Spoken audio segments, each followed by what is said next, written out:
नमस्कार दोस्तों। हम उत्तर मुगल काल पढ़ रहे थे, उसमें हमने आलमगीर द्वितीय तक के शासक पढ़ लिए थे और आज हम बात करेंगे आलमगीर द्वितीय के पुत्र शाह आलम द्वितीय से शुरू करेंगे और फिर अकबर द्वितीय और अंत में बहादुर शाह द्वितीय को हम पढ़ने वाले हैं। ठीक है, तो शुरुआत करते हैं शाह आलम द्वितीय से। आलमगीर द्वितीय की मृत्यु के बाद में पहला ऐसा काल था जब आपके मुगल वंश के अंदर एक ही समय दो बादशाह रहे थे। ठीक है ना, एक अली गौहर जो है वो आपके जैसे हम शाह आलम द्वितीय कहते हैं, पटना के अंदर ईस्ट इंडिया कंपनी के जो माल गोदाम था उसमें इसका राज्याभिषेक हुआ था। और एक आपके जो इमादुल मुल्क जो कि वजीर था, जिसके बारे में हम पहले भी काफ़ी चीज़ें हैं वो देख चुके हैं, है ना। ये इमादुल मुल्क, इसी ने उसको एक प्रकार से यूँ कहिए कि हटाया था। और शाह आलम, एक मिनट, मैंने यहाँ लिखा भी है कि इसको हत्या के जो है वो करने का जो एक प्रकार से हत्या भी इसी ने करी थी आलमगीर द्वितीय की। तो आलमगीर द्वितीय को हटाने का काम भी इसी इमादुल मुल्क ने किया था। तो इमादुल मुल्क ने क्या किया, पीछे काम बख्श के एक पोता था कोई, उसको दिल्ली में शासक बना दिया और ये उस समय पटना था। तो इसने स्वयं को, अली गौहर ने शाह आलम द्वितीय के साथ पटना के अंदर ईस्ट इंडिया कंपनी की सहायता से खुद को वहाँ पे शासक बना दिया। फिर क्या हुआ, अब ये बातें हैं 1759 की। ठीक है, अब 1759 में ये शासक बन गया, लेकिन इमादुल मुल्क इतना शक्तिशाली था और इतना ज़बरदस्त तरीके से रणनीतिकार था कि शाह आलम द्वितीय की दिल्ली में घुसने की हिम्मत नहीं थी। 1765 से लेकर 1771 तक शाह आलम एक पेंशन भोगी के रूप में उनके पास में रहता है, ब्रिटिशर्स के पास में रहता है। और फिर मराठों को कहा गया कि भाई मैं आपको कुछ पैसे दे दूंगा, और मराठों को पैसे देने के लालच में उनके सहयोग से पहली बार 1772 में, तकरीबन 12 वर्षों के बाद में जाकर शाह आलम द्वितीय राजधानी में प्रवेश करता है। ठीक है, चूंकि राजधानी में प्रवेश करने के बाद मराठों को वो पैसे तो दे नहीं पाया, इस वजह से मराठों ने कुछ प्रशासनिक चेंजेस करवाए और फिर प्रशासन के अंदर यूँ कहिए कि मराठों का पूरा वर्चस्व रहा। और महादजी सिंधिया को वकीलुल मुल्क तक की पदवी दी गई, संरक्षक बनाया गया, और भी कई सारी ऐसी चीज़ें भी उनके कहने पे जाबित खान को मीर बख्शी बनाया। फिर मीर बख्शी जाबित खान की मृत्यु के बाद में गुलाम कादिर बना। गुलाम कादिर ने इसकी आंखें निकाल दी शाह आलम द्वितीय की। फिर इन्हीं मराठों की सहायता से उसने उस गुलाम कादिर की हत्या करवाई और फिर लास्ट तक जाते जाते अव्यवस्थाएं हो चुकी थी। लॉर्ड लेक ने दिल्ली पर कब्जा कर लिया था और शाह आलम द्वितीय एक कठपुतली बन के रह गया था। और इसकी मृत्यु के बाद अकबर द्वितीय जो कि इसका बेटा था उसको शासक बनाया गया और फिर बहादुर शाह जफर आ जाएगा। ठीक है, तो इनमें कुछ है नहीं, लेकिन मोटे मोटे जो पॉइंट्स हैं वो हम है वो कवर करते हुए चलेंगे। ठीक है, 29 नवंबर 1759, नवंबर 1759 को आलमगीर की हत्या हुई। आलमगीर द्वितीय की हत्या की गई। इस समय हत्या की गई। इसके बाद एक ही समय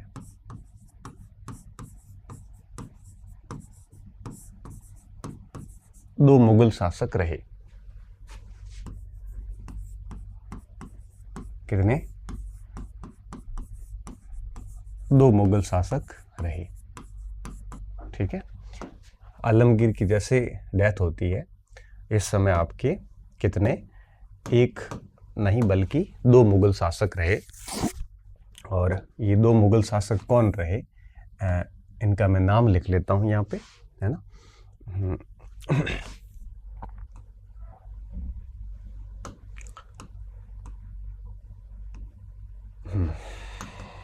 ठीक है, अब देखिए एक जो बनाया गया वो इमादुल मुल्क का एक प्रकार से द्वारा चुना गया था, और इसका नाम था आपके मुही उल मिल्लत। मुही उल मिल्लत एक ये शासक रहता है। ठीक है, ये मुही उल सुन्नत का बेटा था, जो कि काम बख्श का पौत्र था, और इमादुल मुल्क ने इसको है वो यूं कहिए कि शासक बनाया था दिल्ली के अंदर। तो इसको बारे में मैं लिख लेता हूं कि यह काम बख्श का पौत्र व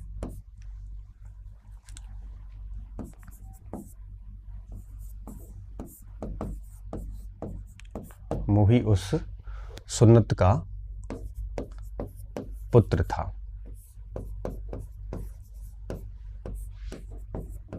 का पुत्र था। ठीक है, दूसरी बात, इसे इमादुल मुल्क ने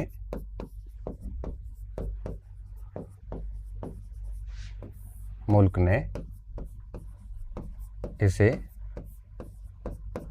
बादशाह घोषित किया था।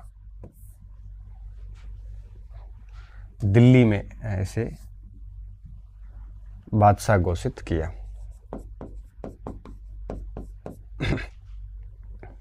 घोषित किया था कहाँ पे? दिल्ली में। और ये बहुत अधिक समय तक नहीं रहा था, 10 अक्टूबर 1760 तक ये रहा था।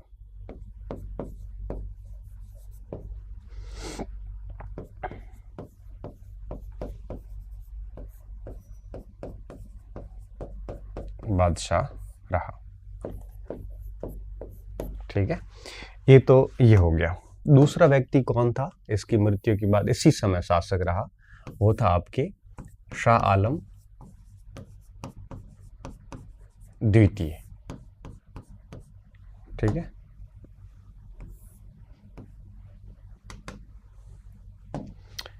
यह आलमगीर द्वितीय का पुत्र था।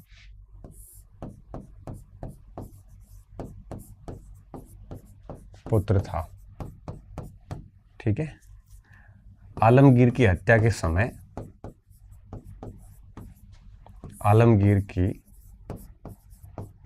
समय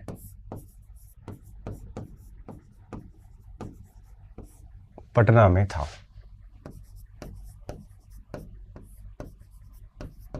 कहाँ था? पटना में था। यहीं पर कहाँ पे? पटना में ईस्ट इंडिया कंपनी EIC के गोदाम में स्वयं को बादशाह घोषित किया।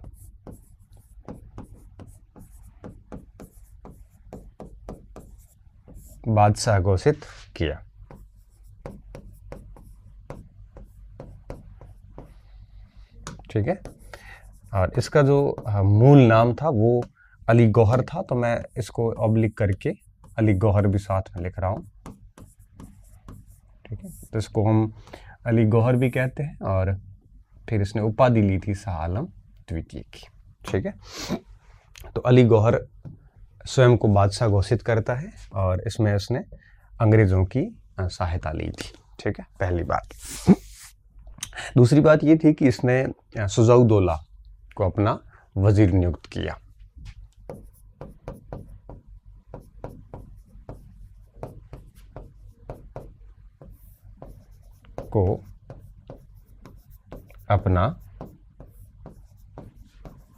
वजीर नियुक्त किया।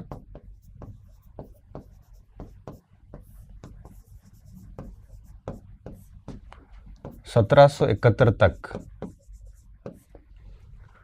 अंग्रेजों का पेंशनर रहा।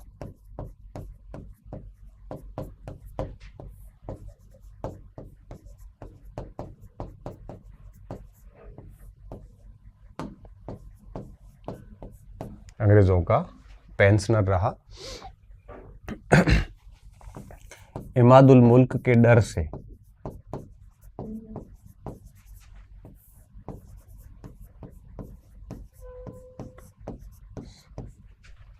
12 वर्ष तक दिल्ली में प्रवेश नहीं किया,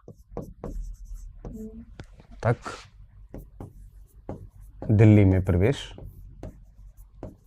नहीं किया। मतलब एक मुगल बादशाह की हैसियत देखिए कि वो दिल्ली में प्रवेश एक व्यक्ति इमादुल मुल्क के कारण वो प्रवेश नहीं कर पा रहा था, जो कि एक वजीर था।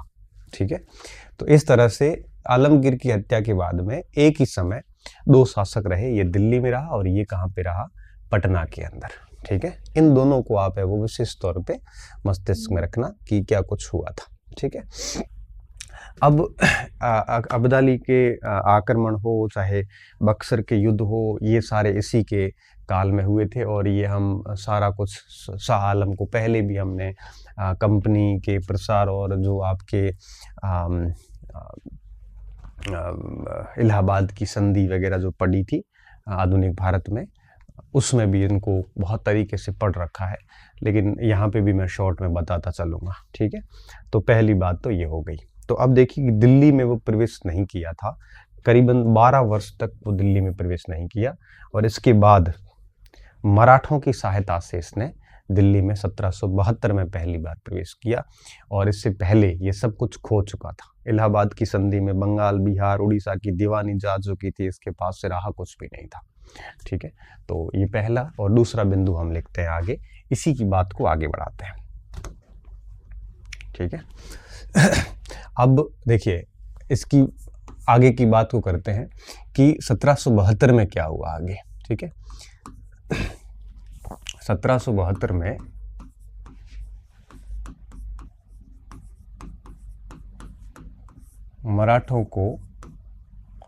मराठों की सहायता से दिल्ली में प्रवेश किया।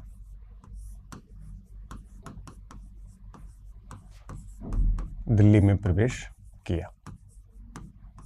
ठीक है, इसके बदले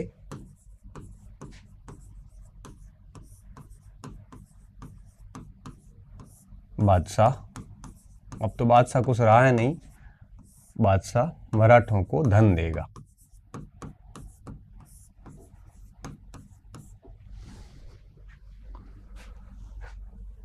मराठों को धन देगा।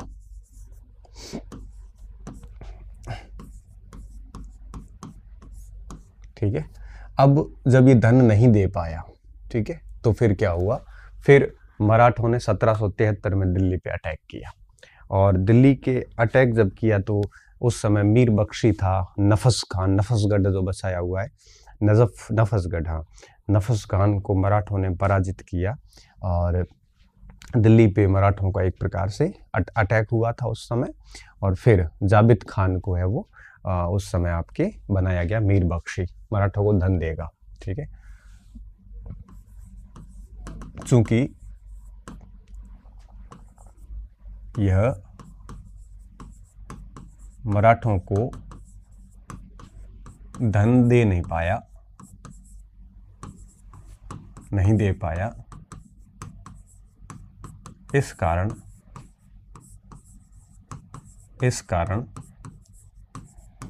मराठों ने 1773 में दिल्ली पर आक्रमण किया।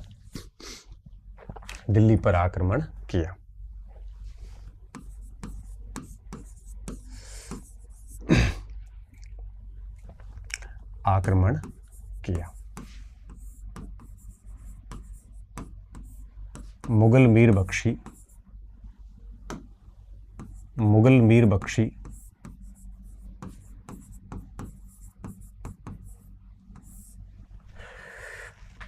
नफस खान पराजित हुआ।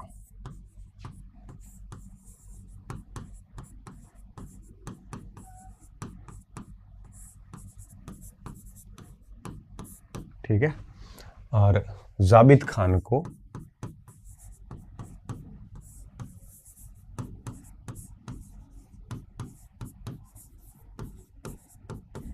मीर बख्शी बनाया गया।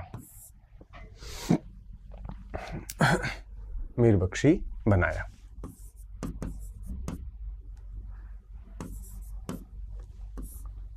ठीक है। जाबित खान को मीर बख्शी बनाया। ठीक है, तो ये तो ठीक है, सामान्य बात है, याद रखने जैसा कुछ है नहीं। बट हाँ, ये कई बार पूछ लिया जाता है कि मराठों ने दिल्ली पे कब कब अटैक किए थे, है ना, तो थोड़ा सा इसका ध्यान रखना होता है, बाकी कुछ विशेष नहीं है। ठीक है, तो एक तो बात ये हो गई कि पहली बार ये 1772 में बना था। ठीक है, आगे चल के मराठों का इतना ज़्यादा हस्तक्षेप था कि मराठों का इतना अधिक हस्तक्षेप था कि अब मुगल शासक मराठों की सहायता परामर्श के बिना कुछ भी नहीं करता था। तब महादजी सिंधिया को मुगल शासक ने अपना वकील ए मुतलक बना दिया गया, संरक्षक बना दिया था, और फिर इसी की सहायता से शासन संचालन आगे बढ़ाया था। तो इस बात को मैं आगे लिख लेता हूं कि इस समय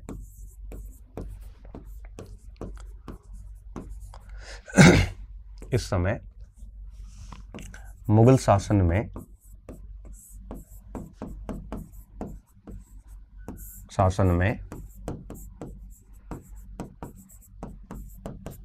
मराठों का हस्तक्षेप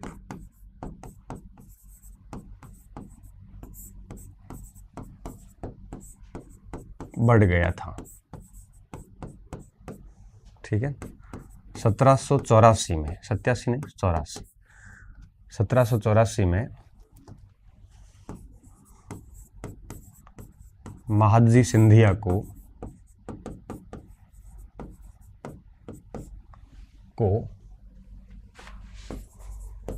मुगल शासक ने अपना वकील मुतलक नियुक्त किया। सम्राट ने अपना एक बार 2000 शायद 12 था, RAS मेंस की परीक्षा थी और ऑप्शनल पेपर था, इस समय ऑप्शनल होते थे, और हिस्ट्री में एक प्रश्न आया, 2 नंबर का प्रश्न था और सीधा यही लिखा हुआ था कि वकील मुतलक और पीछे प्रश्नवाचक। तब उस जगह ये बात लिखनी थी, यद्यपि उस समय हमें पता नहीं था, तो हमने फिर उसको खाली रखा था। अब देखते हैं तो याद आता है कि हाँ, ये वहाँ से उस समय प्रश्न किया गया था। सम्राट ने अपना वकील मुतलक अर्थात संरक्षक नियुक्त किया।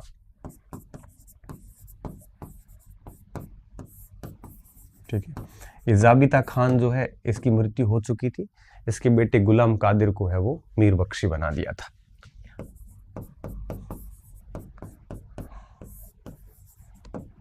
खान के, ये बहुत अच्छी तरीके से याद रखना है ना, वकील मुतलक का बहुत महत्वपूर्ण है ये। शाह आलम में कोई प्रश्न बनता है तो ये अक्सर बना करता है। ठीक है, जाबिता खान के पुत्र क्या नाम था, गुलाम कादिर।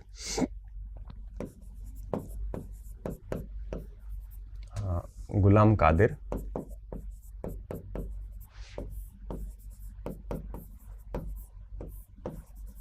को मीर बख्शी बनाया। ठीक है, अब देखिए इस गुलाम कादिर ने क्या किया, इस गुलाम कादिर ने शाह आलम को अंधा करवा दिया। ठीक है, और ये घटना 1788 की है, और आप देखोगे तो इसमें लिखा भी है, ठीक है, ये ब्लाइंडेड गलत लिख लिया, ब्लाइंडेड इन 1788, अंधा करवा दिया, ये गुलाम कादिर ने करवाया था। इसी वजह से यहाँ पे वो 1788 में अंधा होने का लिखा है। ठीक है, बनाया।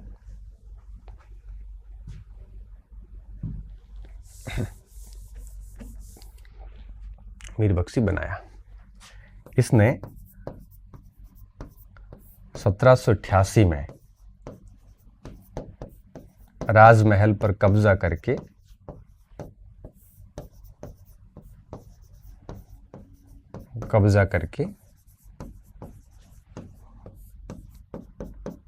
शाह आलम द्वितीय को अंधा करवा दिया।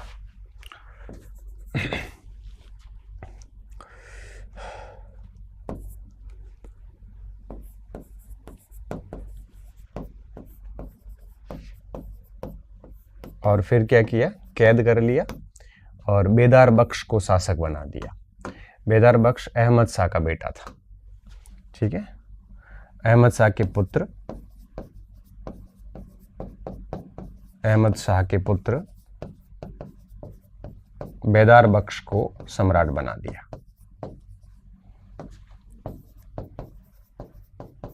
बेदार बख्श को सम्राट बनाया, ठीक है। तो कुल मिला के बात ये थी कि गुलाम कादिर ने एक प्रकार से शाह आलम का जीवन समाप्त सा कर दिया था, एक अंधा कर दिया, और साथ में उसको सम्राट पद से भी हटाने का प्रयास है वो शुरू कर दिया। तब इसने है वो याद किया किसको, अपने वकील मुतलक को, महाजी सिंधिया को। सिंधिया की सहायता से शाह आलम ने गुलाम कादिर की हत्या करवाई, ठीक है। लेकिन फिर स्थितियां ऐसी थी कि शासन संचालन ठीक से हुआ नहीं था, और 1803 तक आते आते दिल्ली जो है वो चली गई थी, ठीक है। आखिरी बात लिख लेते हैं अगले पैराग्राफ में।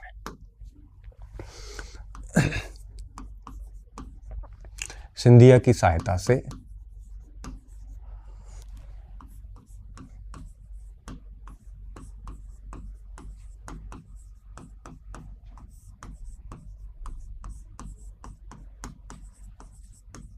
शाह आलम द्वितीय ने गुलाम कादिर की हत्या करवा दी।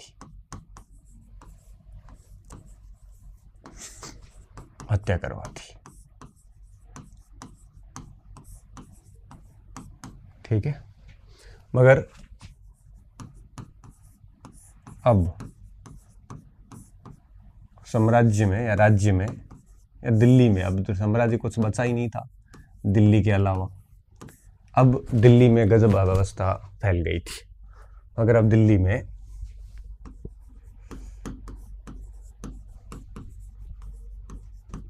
अव्यवस्था फैल गई, ठीक है, जिसको देखते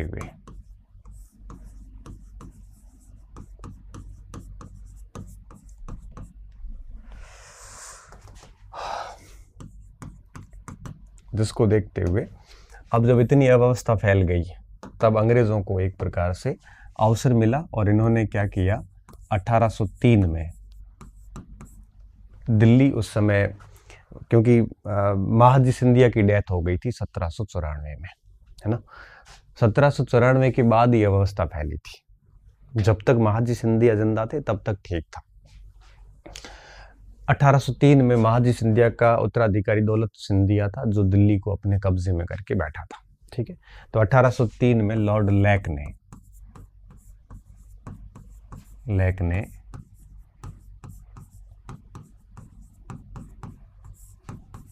दौलत सिंधिया से दिल्ली छीन लिया था,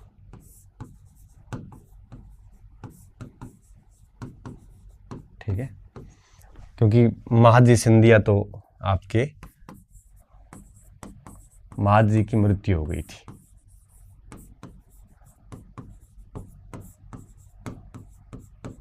महाजी की मृत्यु हो चुकी थी, इसी वजह से तो अव्यवस्था फैली थी। अगर महाजी जब तक जिंदा थे तब तक ठीक थे।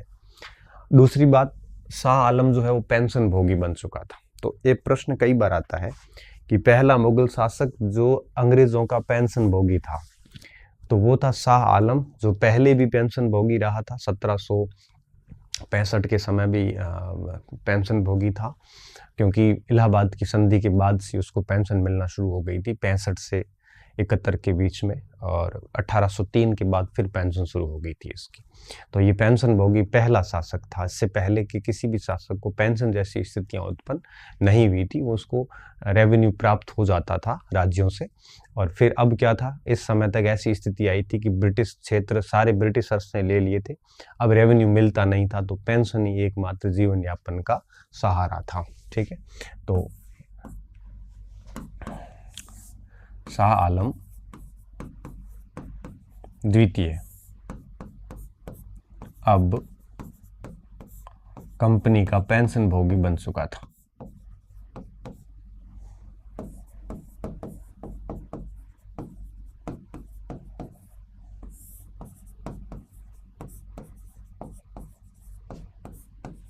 ठीक है, ये पहला मुगल शासक था।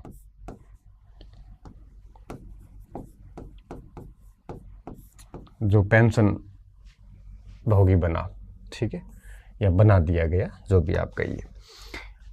अब दिल्ली चली गई थी, और अब दिल्ली जो है वो कितनी बची थी? दिल्ली सिर्फ आलम से लेकर पालम तक बची थी। पालम गांव था, आलम है वो लाल किले का क्षेत्र था, राज दरबार आप कह सकते हो। अब मुगल राज्य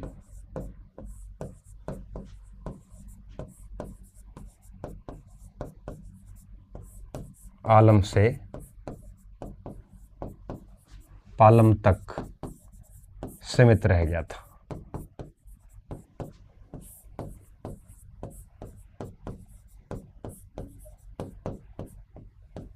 अर्थात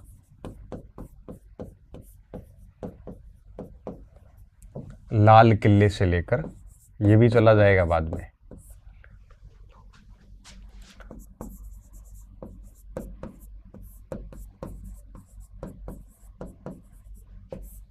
लाल किले से लेकर पालम गांव तक।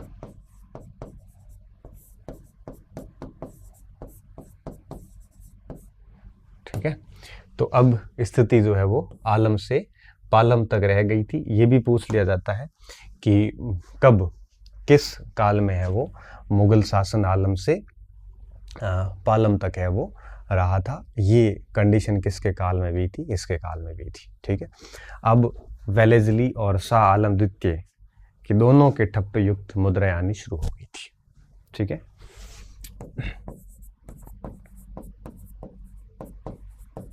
वेलेस्ली व शाह आलम द्वितीय दोनों की संयुक्त हस्ताक्षर युक्त मुद्रा जारी हुई। मतलब अब ब्रिटिशर्स जो है वो आपके बराबर के साझेदार हो चुके थे, और 1806 में बैंक ऑफ बंगाल जो बना था, प्रेसिडेंसी बैंक, 3 बैंक आती प्रेसिडेंसी, वो ये मुद्रा जारी करती थी। ठीक है, इस हेतु 1806 में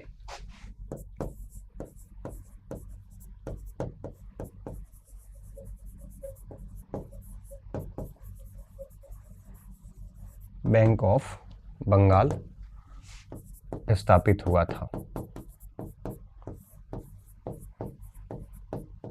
ठीक है, तो दोनों के संयुक्त हस्ताक्षर युक्त मुद्राएं पहली बार जारी की गई। मुद्राओं पे पहली बार ब्रिटिशर्स के नाम कब आए थे? 1806 में आए थे, और आगे 1833 में मुगल टकसालें सब बंद कर दी जाएगी, और उसके स्थान पे ब्रिटिश टकसालें जो है वो आपके स्थापित की जाएगी। ठीक है, इस बात का आप स्पेशली है वो ध्यान रखोगे। और एक बिंदु और भी हम ले सकते हैं अभी, जिसमें ये लिख सकते हैं कि अब्दाली का जो 5वां आक्रमण था, 5वां और 6ठा 7वां सारे आक्रमण इसी समय हुए थे। मतलब आप ये कह सकते हो कि पानीपत की लड़ाई, बक्सर की लड़ाई, इलाहाबाद की संधि जैसी प्रमुख घटनाएं जो हैं वो इसी के काल में हुई थी। ठीक है, एक लास्ट बात लिख लेते हैं, फिर शाह आलम पूरा हो जाएगा। पानीपत का तृतीय युद्ध, बक्सर का युद्ध, इलाहाबाद संधि, ये सब पढ़ चुके हैं हम, है ना। इलाहाबाद संधि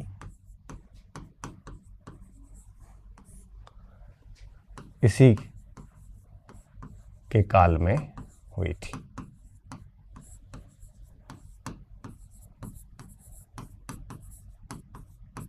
ठीक है, ये तीनों घटनाएं बड़ी महत्वपूर्ण है। हमने ये मराठा इतिहास में पढ़ा है, ये हमने ब्रिटिश औपनिवेशिक शासन के विस्तार में पढ़ा है, और ये भी वहीं पे पढ़ा है जहां बक्सर का युद्ध पढ़ा है। ठीक है, ये तीनों के तीनों बिंदु हम है वो पहले ही क्लियर कर चुके हैं, तो इसको मुझे अब वापस पढ़ाने की आवश्यकता जो है वो रही नहीं। ठीक है, इस बात का ध्यान रखना। और ये अत्यंत कमजोरी के सूचक थे। 1806 में इसका शासन है वो समाप्त होता है और 1806 में इसके जगह पे आपके इसी का बेटा अकबर द्वितीय शासक बनता है। ठीक है, तो अभी मैं सीधा अकबर द्वितीय पे आता हूँ।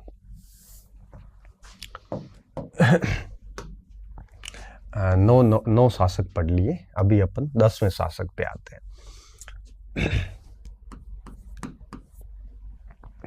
अकबर शाह द्वितीय।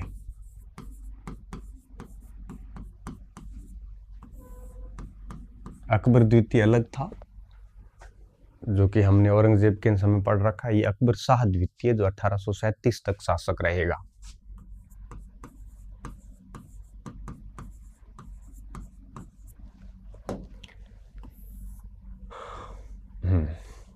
ठीक है, अब देखिए इसमें हमें क्या क्या देखना है। अब आप समझ ही चुके होंगे कि मुगल शासकों के पास कितना कुछ रहा था, इसके पास कुछ भी नहीं रहा। इसके काल की 2-3 बातें महत्वपूर्ण है। एक तो ये कि इसकी पेंशन घटा दी गई थी, तो फिर राजा राम मोहन राय को राजा की उपाधि के साथ राजा की उपाधि इसी व्यक्ति ने दी थी, लंदन भेजा था केस लड़ने के लिए। एक बात। दूसरी बात ये कि इसको ब्रिटिशर्स ने चुना था। ये पहला ऐसा केस था जब मुगल शासक को कंपनी के द्वारा चुना गया था कि ये व्यक्ति है वो शासक बनेगा। ठीक है, पेंशन भोगी तो शाह आलम हो गया था, ये ब्रिटिश शासक द्वारा चुना गया पहला मुगल शासक था। तीसरी बात इसके काल की जो महत्वपूर्ण है वो ये कि इसके काल में 1835 के अंदर मुगल टकसालें बंद कर दी गई, उसके स्थान पे ब्रिटिश टकसालें जो है वो स्थापित कर दी गई थी और ब्रिटिशर सिक्के आ गए थे, इनका नाम सिक्कों से गायब कर दिया गया था। ये 3 बातें जो है हमें स्पेशली इसमें ध्यान रखनी है। ठीक है, तो पहली बात में आता हूँ। पहले तो ये लिख लेते हैं कि शाह आलम तृतीय का पुत्र था, द्वितीय का सॉरी।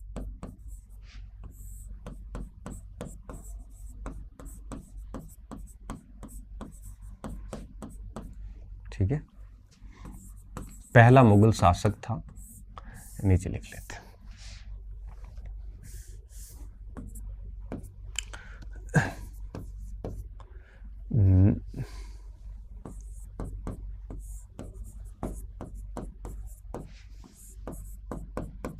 पहला मुगल शासक जो अंग्रेजों द्वारा या कंपनी द्वारा नियुक्त हुआ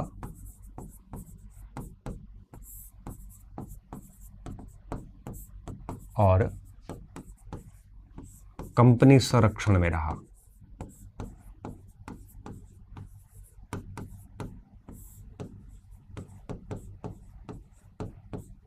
ठीक है, ये पहला ऐसा मुगल शासक था जो अंग्रेजों ने ही नियुक्त किया था और कंपनी के संरक्षण में ही रहा था। ठीक है, दूसरी बात। तीसरी बात मुगल टकसाल वाली लिख लेते हैं।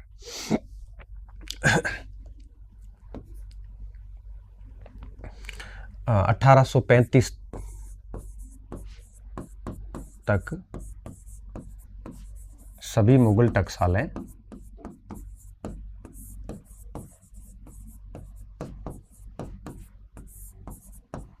बंद कर दी गई थी।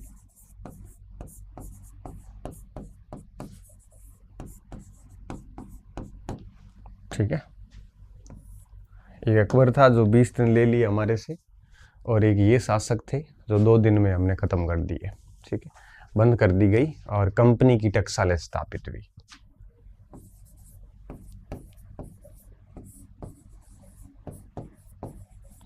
टकसाल खत्म होने का मतलब है कि मुगल सिक्के बंद हो गए।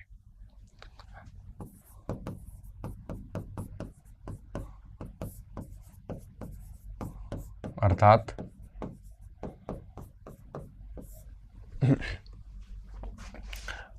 मुगल सिक्के जो है वो बंद हो गए।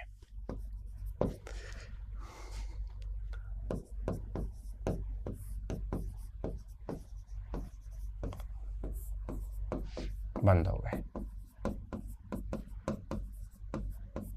ठीक है, और इसके अलावा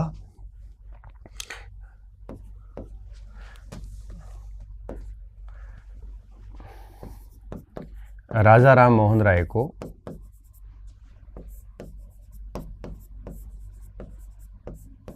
इसकी कहानी मैं पूरी राजा राम मोहन राय में बहुत बढ़िया से सुना चुका हूं। को राजा की उपाधि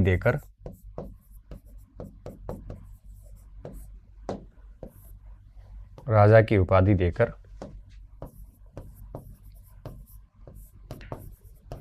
ब्रिटेन अपने प्रतिनिधि की हैसियत से भेजा था।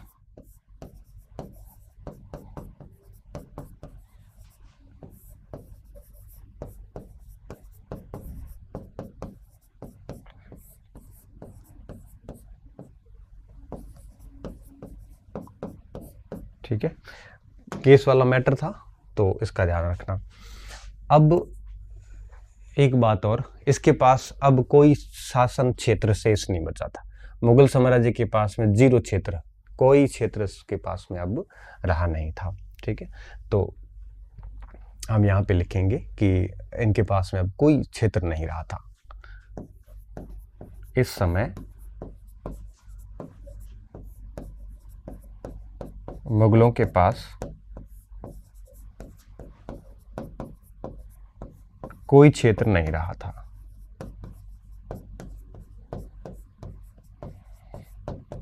बिना क्षेत्र का बादशाह कह सकते हो आप। ठीक है, एक इसका काम और भी परीक्षाओं में इम्पोर्टेंट रहता है। एक फूलों वालों की सैर नामक एक उत्सव इसने शुरू करवाया था, जो कि दिल्ली के अंदर आपके दरगाह पे आयोजित होता था, जिसमें हिंदू मुस्लिम एकता पे बल दिया जाता था। ठीक है, हम इसको यहाँ पे लिख सकते हैं। ठीक है,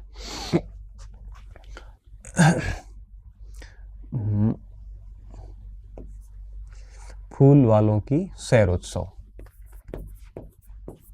इसी के काल में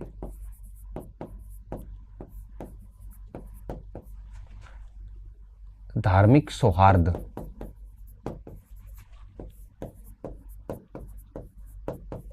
हेतु मेहरौली स्थित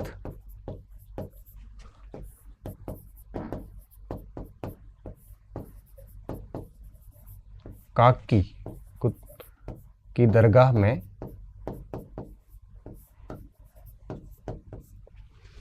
काकी की दरगाह है मेहरौली दिल्ली में। ठीक है, दरगाह में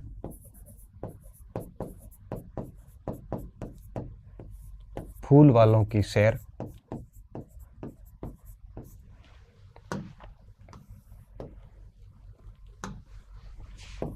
नामक उत्सव 1812 में है वो मनाया गया था। उत्सव 1812 में मनाया गया या आरंभ किया गया। यह 3 दिवसीय था।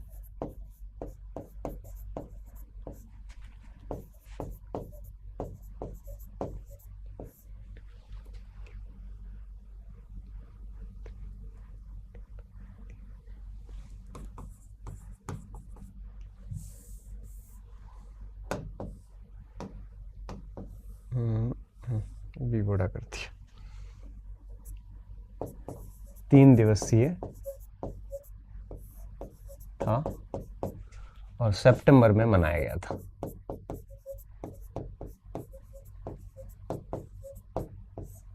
ठीक है,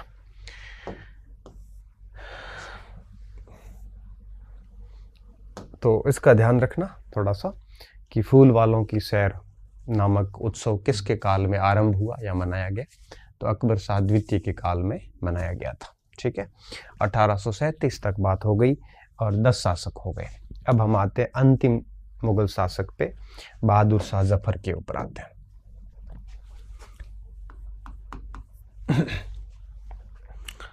अंतिम मुगल शासक सिराजुद्दीन मोहम्मद अबू जफर। सिराजुद्दीन मोहम्मद अबू जफर उर्फ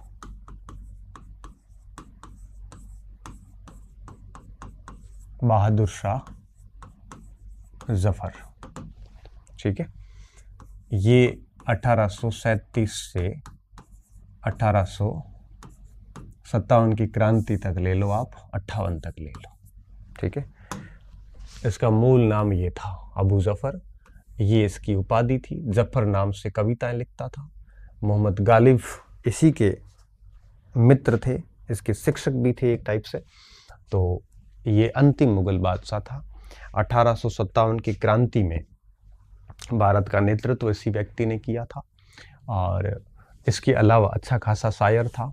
और फिर हुमायूं के मकबरे के आसपास गिरफ्तार करके भेज दिया गया बर्मा, रंगून की जेल में डाल दिया गया। वहीं पे 1862 में इसकी डेथ हो गई। और इसके साथ में जिन्नत महल थी इसकी बेगम, जो कुछ 1886 के आसपास उसकी भी डेथ हो गई। और दोनों की जो कब्रें हैं वो रंगून में पेगोडा के आसपास बनी हुई है। ठीक है, इतना सा ही था इसमें, लिख लेते हैं और बात खत्म करते हैं। अकबर शाह द्वितीय का पुत्र था। अकबर शाह द्वितीय का पुत्र था, पहली बात। दूसरी बात, बिना साम्राज्य का सम्राट था।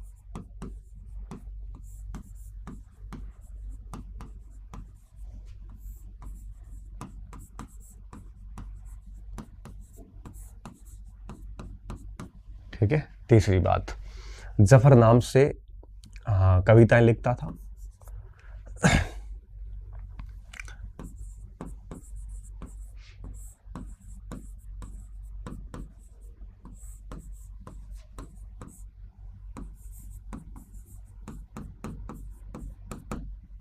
कविताएं लिखता था।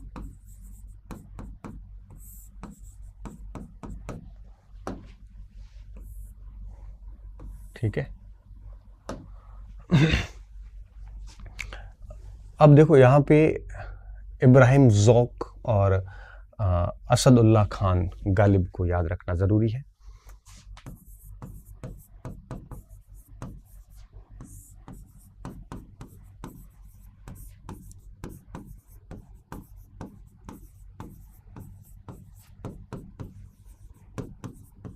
मिर्जा गालिब जिसे आप कहते हो,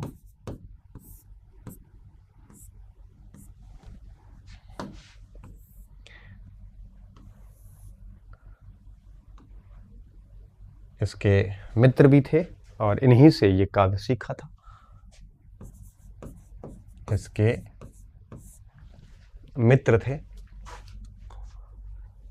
मित्र भी थे और आप इसको कहिए शिक्षक भी थे।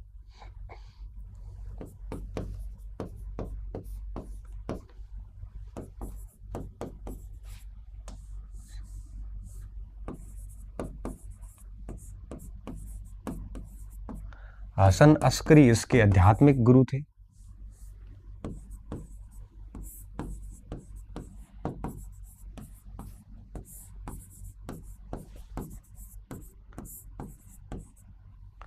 आध्यात्मिक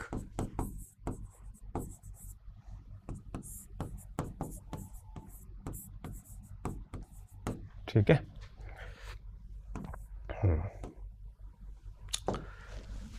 और क्या बच गया? बिना साम्राज्य का सम्राट, जफर नाम से कविताएं आ गई। हाँ, प्रथम स्वतंत्रता संग्राम का नेतृत्व किया।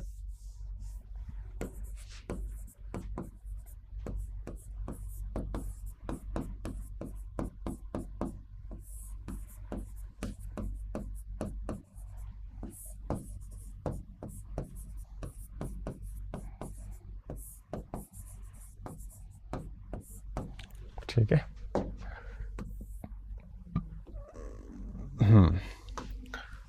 फिर वहां से गिरफ्तार करके रंगून भेज दिया गया।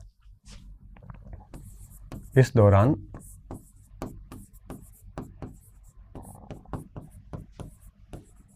गिरफ्तार करके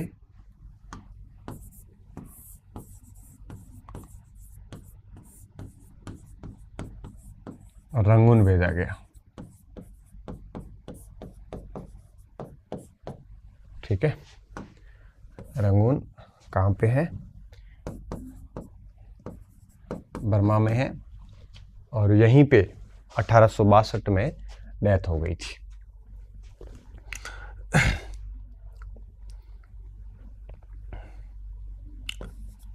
यहीं पर 7 नवंबर 1862 को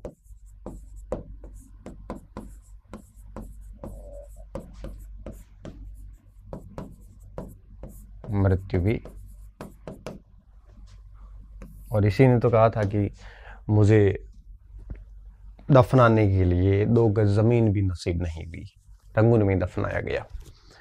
ठीक है, रंगून में ही दफना दिया गया।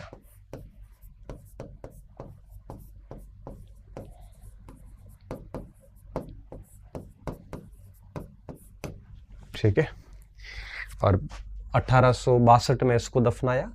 इसके ठीक 24 साल बाद में दफना दिया गया। और 1886 में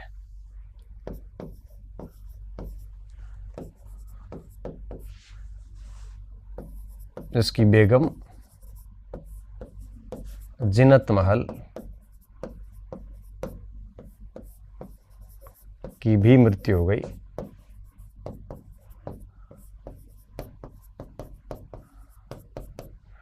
और जफर के पास ही दफनाया गया, जफर की कब्र के पास।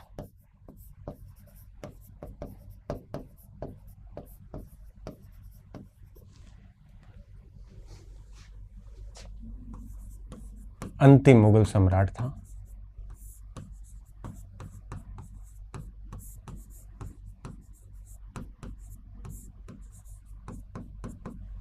ठीक है, पास दफनाया।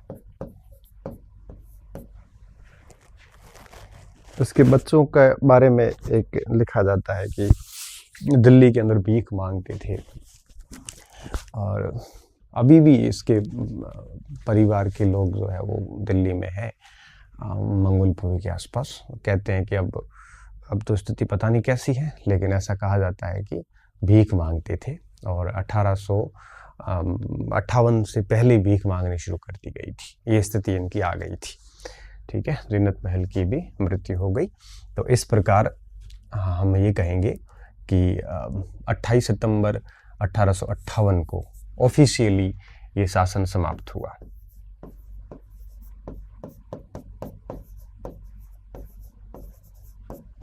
को मुगल साम्राज्य शासन समाप्त हुआ। वंश तो चलता रहा, आज भी मुगल होंगे, लेकिन शासन नहीं रहा इनके पास में, है ना। वो हमेशा के लिए समाप्त हो गया था। कब? वो हो जाता है आपके 1858 में। फिर रानी का घोषणा पत्र वगैरह आने ऐसे करके, और धीरे धीरे भारत के अंदर यूँ कहिए कि जो ब्रिटिश सत्ता थी, यूँ कहिए कि महारानी का शासन शुरू हो चुका था, और ब्रिटिश पार्लियामेंट का शासन शुरू हो चुका था। ठीक है, तो ये था मुगल काल, जो कि हम पूरा कर चुके हैं। ठीक है, बहुत बहुत धन्यवाद विद्यार्थियों। अच्छे रहिए, मस्त रहिए और पढ़ते रहिए।